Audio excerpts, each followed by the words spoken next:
Hello and welcome back to Typical City. Premier League football, it's back. I can't wait for this. I'm glad football's back because that's what matters at the end of the day, because I am getting a bit sick of talking about allegations of cheats and financial fair play and 115 charges and Liverpool are cheats, United are cheats, Arsenal are cheats. All of that now can be put in the bin and let's talk about some football. Can we do that? Not when Liverpool are around, unfortunately, because we have to get even deeper into conspiracy theories. The idea that Chris Kavanagh, the referee that's going to be refereeing the match against Liverpool, Manchester City Liverpool, have appointed the referee of Chris Kavanagh, who was born 5 miles away from the Etihad, reportedly. And he's also got a brother who has a season ticket at City. I mean, I've even heard that his third cousin has a pet goldfish called Erling as well. I heard that, which is worrying news for Liverpool fans. Really, what are the Premier League thinking appointing these? I've even heard Noel Gallagher and Liam Gallagher are going to be the opposing linesmen for that day. Ricky Hatton in VAR as well. We've got Ricky Hatton looking after VAR. So Liverpool are in trouble. They're in big trouble. Get over yourselves. Honestly, give over, man. What are you talking about? Absolute nonsense. Chris Kavanagh has refereed 15 games for Liverpool. They've won 13 of them. They've lost 2. So, I mean, absolute bollocks once again coming out from Liverpool fans. And they do like to come up with conspiracy theories, don't they? The idea that all the City players are faking injuries, apparently. That's the rumours, that City are faking injuries. Erling Haaland, Rodri, Nathan Ake, Sergio Gomez, all supposedly injured during the international break. But apparently, City are now creating Christmas miracles, according to Liverpool fans. And these players are now fit, raring to go, reported back for duty, back into the Manchester City training camp. And now that's a Christmas miracle. They don't do Christmas miracles in Liverpool, because I'm pretty sure I heard Jesus once went walking around Liverpool to have a look, but he couldn't find 3 wise men or a virgin down there. So moving on swiftly, the 12:30 kickoffs as well, they're a problem for Liverpool as well. I mean, how many problems do they need? All these excuses are being slotted in, getting ready. They're all in the holster, ammunition ready and raring to go, with excuses being fired out. They're ready in the 12:30 kickoff. It's almost like City are not playing at 12:30. So apparently Liverpool are playing at 12:30. City are not playing at 12:30. We must be turning up at another time, apparently. A very offensive time to play football, 12:30. Well, the reason we're playing at 12:30 is because the police have decided that. And why have the police decided that? Is because Liverpool tend to kick off and use violence outside the grounds, whether it be at Anfield or at the Etihad. We've seen young girls having their heads cut open with a plastic pint pot filled with coins being launched at the back of her head and cutting her head open. That's a nice act, isn't it, from the Liverpool fans? Bricking our bus, smashing the bus window as the City players approach Anfield. That was nice, wasn't it? Can we keep it away from that? Can we try, please? Let's just keep violence out of it. And City fans, they're not excused in some of the chants that I've heard. I haven't heard any actual violence from City fans. But what I have heard is some of the chants that there was tragedy chants. There's no need from both sets of fans. Every set of fans has their little portion of idiots in it. Can we just put that to one side and focus on the football? I don't mind hating Liverpool. I don't mind doing that. And I keep it about football, though, and keep it about the idea of rivalry and footballing rivalry. I'm all for that, but let's not go down the road of violence and tragedy chants and things like that. There's no need. So can we move on? Can we move on? Jokes aside, there is no place for that. There is absolutely no place for that. So come on, let's move on from that. But in terms of City versus Liverpool, what an incredibly exciting prospect. Liverpool are banging form, Premier League form as well right now, because they've just lost 1 of their last 23 Premier League games, which is pretty good going, but they did lose to Toulouse, so talk about an ironic name, to lose to Toulouse, and drawing at Luton as well, the game where they were really capitulated. Defensive frailties have been Liverpool's issue this season. I think going forward, they've got an attack that's to terrify any team, with Gakpo, Jota, Salah, Núñez, I'm sure I'm missing others,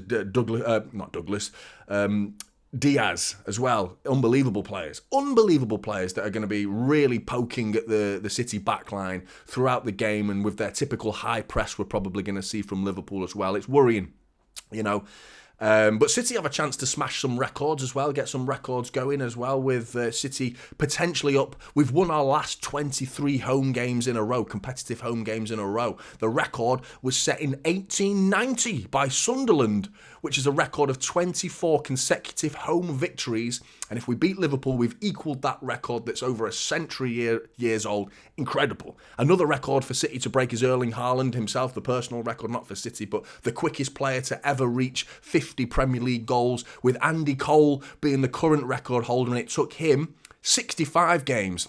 Erling Haaland is currently on 49 goals in 47 matches. I mean, the people who've wrote him off last season, they quickly crawled under their rocks. This season they started doing it again, trying to poke the bear and wind up Erling Haaland. And here he is banging in goals. They said that, but he hasn't scored a Premier League goal against Liverpool. He has never scored a Premier League goal against Liverpool. They said that against Chelsea, and he ended up scoring 2. So we'll have to wait and see what Erling Haaland's going to bring to the table. Whether he's even fit or not is up for debate. I personally think he's absolutely fine. It was an impact injury on an ankle, which apparently flares up very quickly, but also flares down, if that is such a thing, and recovers quite quickly. So hopefully he's all right. Ederson and Alvarez as well have got the quick turnaround of being the South American contingency, as well as Liverpool, who've got Alisson and McAllister and Diaz and Nunez. Those 4 players are the ones that are concerned about turnaround time and being so quickly back from international duty and being thrown into a 12:30 kickoff. We've got 2 players of our own that are in the same boat, and they're definite starters as well, whereas the players that I've listed at Liverpool, Nunez might not start the game. You know, and Luis might not, I keep calling him Luis, Diaz might not start the game as well. So there is potential for both teams to have the same problems with regards to quick turnaround and international break. So put the excuses in the bin and play the game, you know? Play the game, that's what it's all about. That's what it's all about. And I'm really, really excited for this one. I think I will predict a Manchester City win. I think it's going to be close. 12:30 kickoffs tend to not bring the most exciting games because of the timing of it and the fact that we're so quickly back from international break. But both sets of players are playing at the same time. So I wouldn't read too much into the nonsense that's coming out from some Liverpool fans. Mo Salah's the one. Mo Salah's the one. He has got 11 goals against Manchester City, which is the most of any single player scoring against the most goals against a Pep Guardiola side. 11 goals against Man City. I mean, Mo Salah's the man, isn't he, for Liverpool? If we can keep him quiet, we keep Liverpool quiet. They have obviously got threats elsewhere on the pitch, but ultimately it's all about Mo Salah. Again, their head-to-head record of Pep versus Klopp as well is 14 games between the two. 5 City wins, 5 draws, and 4 Liverpool wins. Very evenly split, very close, but Liverpool just second once again in the head-to-head record. A familiar position for Liverpool, just being second. You know, all those titles that they nearly won as well. Of course, they won the COVID Cup as well. Congratulations to winning the COVID Cup, which nobody saw because no one was in the ground. So the one time they win the league, they can't even see it. I thought that was pretty humorous. But other than that, second place to City. That's a familiar position for Liverpool.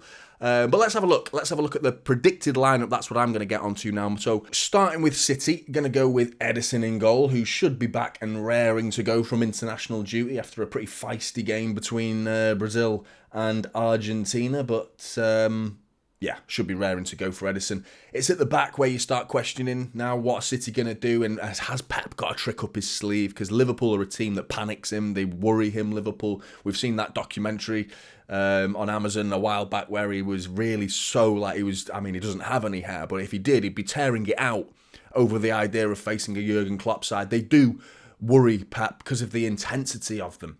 But at the back, I'm going to go with Kyle Walker and Ruben Diaz.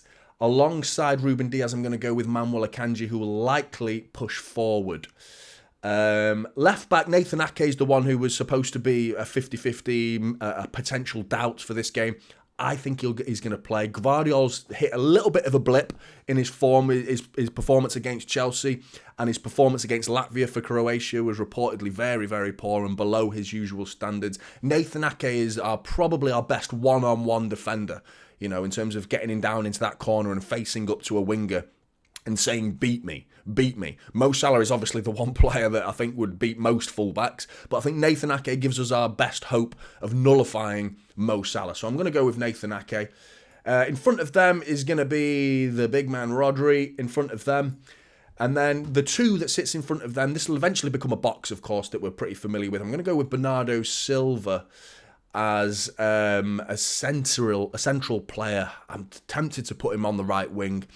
But I do think he's probably better suited for his energy in the middle of the park against Liverpool's midfield as well. We need to be mindful of that Liverpool have genuine energy and quality in the midfield, and I think Bernardo Silva and Rodri would do well in this sort of environment. Julian Alvarez is the other player, another busybody type player that I think will sit in front of Rodri initially.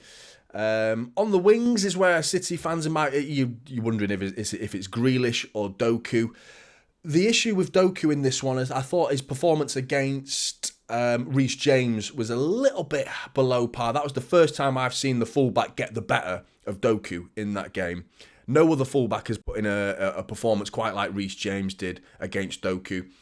I don't think that means that he needs to be punished. I don't think that's a result of or anything. I just think maybe the issues could still arise. The issue for Doku versus Trent Alexander-Arnold is he's not going to go up against an out-and-out defender because Reece James does both ends of the pitch incredibly well. Trent Alexander-Arnold is very much an attacking fullback who can't defend to save his life. People say he can't defend is a harsh term when talking about Trent Alexander-Arnold. He can't.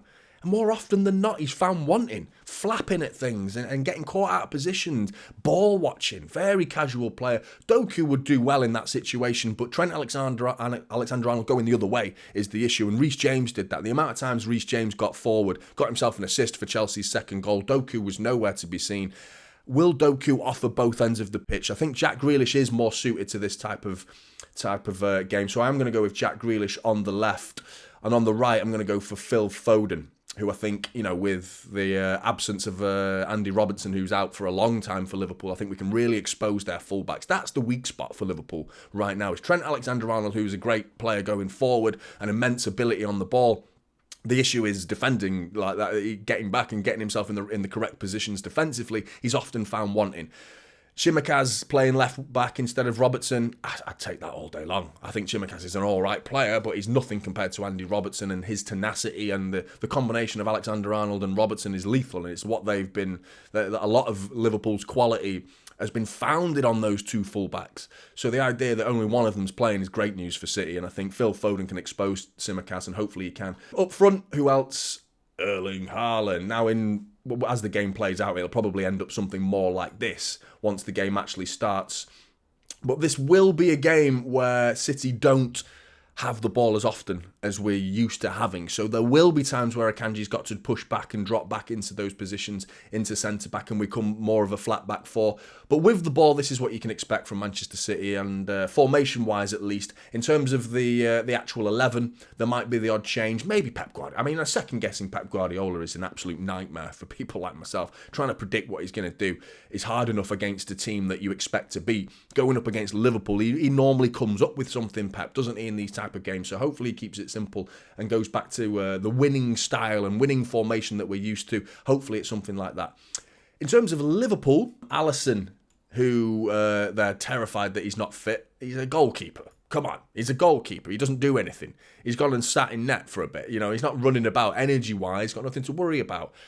So it's absolutely fine. Ederson's in the same boat with that, in terms of jet lag and things like that. There's nothing to worry about. So it's two even goalkeepers there. Tsimikas going to be left back for Liverpool. Van Dijk, who's slowly showing little signs of his form returning, and it's if they have him playing well, defensively, Liverpool, that's where their frailties are visible.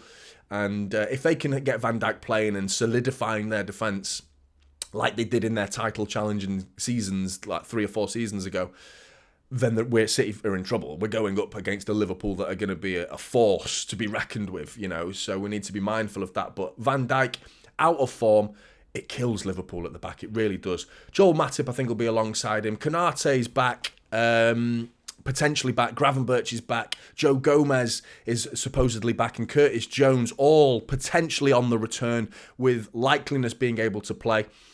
McAllister is, of course, back from suspension. Thiago Bajcetic is out, and Andy Robertson as well. They're the 3 long-term. Thiago Bajcetic and Andy Robertson, the long-term injuries.